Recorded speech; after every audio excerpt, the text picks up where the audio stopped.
पहिले मराठीमध्ये करू आपण, नंतर हिंदीमध्ये करू. तर 6 जूनला आपण सगळ्यांनी पाहिलं, दिल्लीच्या जंतर मंतरवर हजारो लोक आले होते काँग्रेस जनता पार्टीच्या शांतीपूर्ण आंदोलनासाठी. याच्यावर एक गोष्ट तर सिद्ध झालेली आहे आता की या देशाचा जो तरुण आहे, जो यूथ आहे, तो आता घाबरणार नाहीये, तो आता मागे सरकणार नाहीये. नीटच्या परीक्षेत आतापर्यंत 6-7 विद्यार्थ्यांनी आत्महत्या केलेली आहे. सीबीएसईचे जे 17 लाख स्टुडंट्स आहेत त्यांचं फ्युचर अफेक्ट झालेलं आहे. SSC GDचे अजून 16 लाख स्टुडंट्स आहेत, त्यांचं फ्युचर अफेक्ट झालेलं आहे. असं एकंदरीत पाहिलं तर आपण SSC GD, नीट, CBSE आणि CUET हे स्टुडंट जर बघायला गेलं तर 1 करोडपेक्षा जास्त स्टुडंट्सचे फ्युचर अफेक्ट झालेलं आहे. तरीही याची जिम्मेदारी घ्यायला कोणी तयार नाही. त्याचसाठी आम्ही 6 जूनला जंतर मंतरवर आंदोलन केलं होतं आणि आम्ही डिमांड केली आहे की धर्मेंद्र प्रधान यांनी तुरंत डेझिग्नेशन दिलं पाहिजे. कारण की जिम्मेदारी घ्यावं लागली. देशातले 5-6 स्टुडंट जे उद्या 2 डॉक्टर बनले असते, ज्यांनी दुसऱ्यांचे प्राण वाचवले असते, आज त्यांनाच त्यांचा जीव द्यावा लागला. कशामुळे? सिस्टमच्या फेलियरमुळे. तर याची जिम्मेदारी कोणीतरी घेतली पाहिजे आणि त्यासाठी आम्ही सांगितलेले की धर्मेंद्र प्रधान यांनी शनिवारपर्यंत राजीनामा दिला पाहिजे. राजीनामा जर नाही झाला तर आम्ही देशव्यापी आंदोलन सुरू करणार आहे आणि त्याची सुरुवात उद्या पुण्यापासून सुरू होणार आहे. पुण्यात उद्या 4 वाजता आम्ही आमचा शांतीपूर्ण प्रोटेस्ट करणार आहे आणि त्यानंतर आम्ही लखनौ, अमृतसर, जयपूर, बँगलोर इथेही आम्ही प्रोटेस्ट करणार आहे. तर आमची परत एकदा विनंती आहे की तुम्ही काही करून जिम्मेदारी घ्या, नैतिक जिम्मेदारी घ्या. तुमच्यामुळं स्टुडंट आत्महत्या करतायत, लाखो करोडो स्टुडंटचं भविष्य बर्बाद होते तुमच्यामुळं, सगळं वाटून उलागलं स्टुडंटचं. याची कोणीतरी जिम्मेदारी घ्यायला पाहिजे. देशात आज अकाउंटेबिलिटी राहिली कुठे?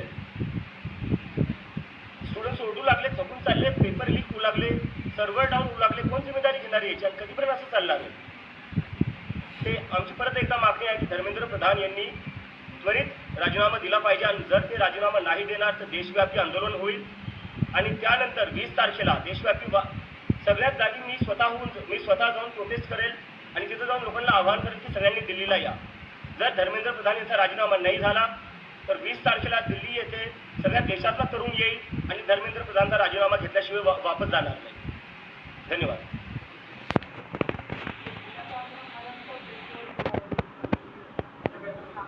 एकदा मी हिंदी करून घेऊ आता बरं. ओके.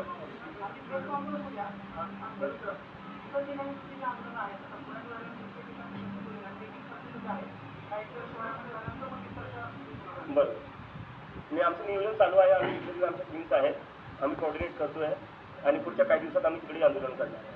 आणि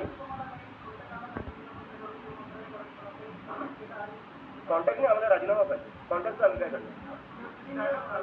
नाही. डायनोव्हेशन झालं, आमचे अकाउंट बंद केले, आमचे सोशल मीडिया हॅक केले. ते नसते केलं तर मला अमेरिकेवर नाही याची गरज पडली नसती.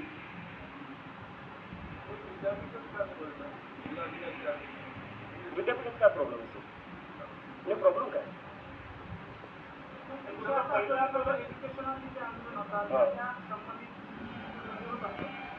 सर मला काय वाटतं ना, कुठं आंदोलन करतोय, कुठं करतोय हा प्रश्न आहे का सर? 6 स्टुडंट्सने आत्महत्या केलेली, ते सोडून आपण कुठं प्रोटेस्ट करतोय, प्रोटेस्टची जागा कोणती, त्यावर आपण डिस्कशन करतोय. काय अर्थ आहे या सगळ्या गोष्टींना सर? प्लीज म्हणजे मुद्दे आपला जो मुद्दा आहे त्याची सेन्सिटिव्हिटी समजून घ्या सर. नाही मी समजतोय.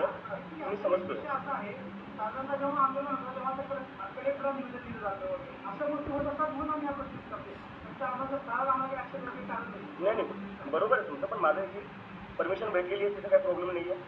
प्रोटेस्ट कुठेही हो, 6 विद्यार्थ्यांनी आत्महत्या केलेली आहे. लाखो करोडो स्टुडंटचं आयुष्य जे आहे ते त्याच्यावर मोठा क्वेश्चन मार्क आहे. मला वाटतं आपण त्याच्यावर थोडं फोकस करूया.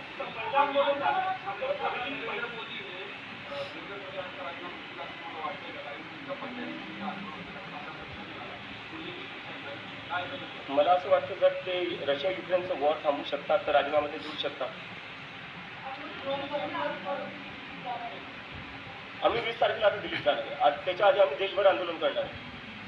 हां, आम्ही आता परत सांगतो 20 तारखेला दिल्लीत होणार आहे. आधी त्याच्या आधी आम्ही देशभर आंदोलन करणार आहे.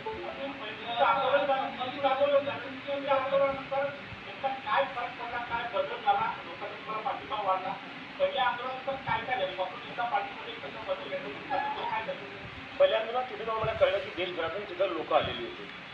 म्हणजे सिक्कीमवरनं लोक आली होती, जम्मू काश्मीरवरनं लोक आली होती, केरळावरनं लोक आली होती, तमिळनाडूवरनं आली होती, काही लोक ओडिसावरनं आली होती, बंगालवरनं आली होती. आणि त्याच्यानंतर त्यांचं असं झालं की आता हे देशभर वाढलं पाहिजे. म्हणजे मला तिथं भरपूर जे सगळे तरुण जे आलेले होते देशभरातून, त्यांनी मला सांगितलं की तुम्ही देशभर करा. आणि त्याच्यामुळे आम्ही आता वेगळ्या वेगळ्या राज्यात करणार.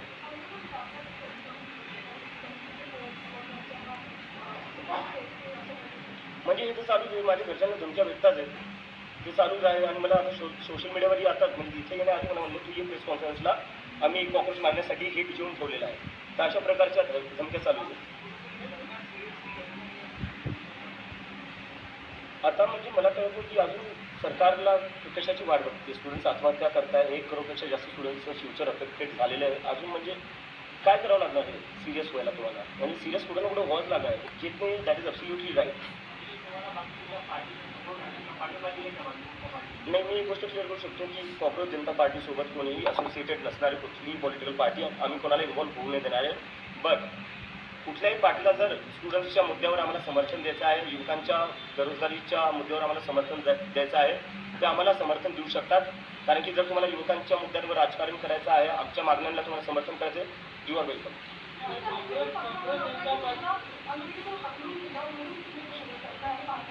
अमेरिकेतून मला हकलून दिलं असतं, माझ्या हातात हातकडे असल्याचा बाबासाहेबांचं पुस्तक नाही.